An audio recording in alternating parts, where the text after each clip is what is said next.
In a previous video we showed you a few simple tests that you can do to track your fitness progression using a power meter. Well, in this video we're going to take things one step further and explain some of the zones that you can train in order to gain that fitness. Back when I was racing, I always tended to use the 7 zones set out by Dr. Andrew Coggan, co-author of Training and Racing for the Power Meter. It's also the same zones which are used by Training Peaks, the most popular analytical tool online for cycling enthusiasts. For all but one of the zones that we're going to go through today, it will be expressed as a percentage of your FTP, or functional threshold power, what you can sustain for an hour. Or if you're using a heart rate monitor, it will be expressed as a percentage of your heart rate at that intensity. So, Zone 1, otherwise referred to as the active recovery zone, and as the name suggests, it's the sort of riding that you're probably going to do the day after a hard training ride or a sportive event.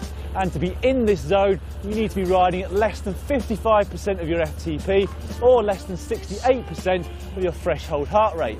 So for me, with an FTP of 290 watts, a threshold heart rate of 175, I need to be riding below 160 watts on average and under 120 heart rate. This sort of riding should feel very, very easy indeed, and you should be able to hold a conversation with those around you.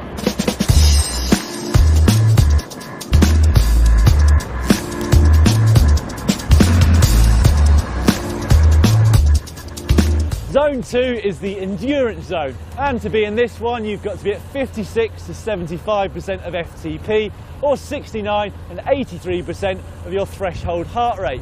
This is where endurance athletes will spend the majority of their training time. It's slightly more intense than Zone 1, but you should still be able to hold a conversation and it shouldn't feel too uncomfortable.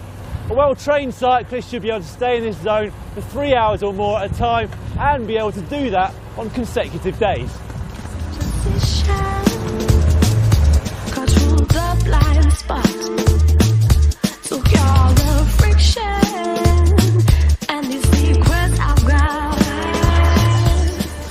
Zone 3 is the tempo zone, and for this one you've got to be between 76 and 90% of FTP or 84 to 94% of your threshold heart rate.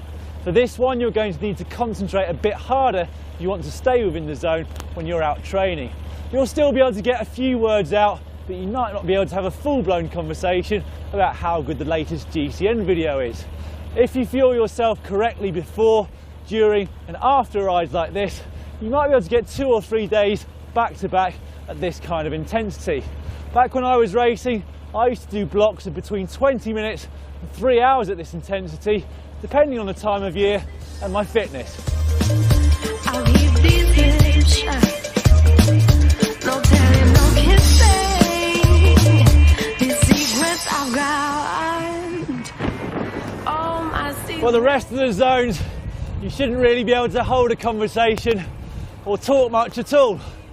So I'm going to switch over to a voiceover, starting with this, Zone 4.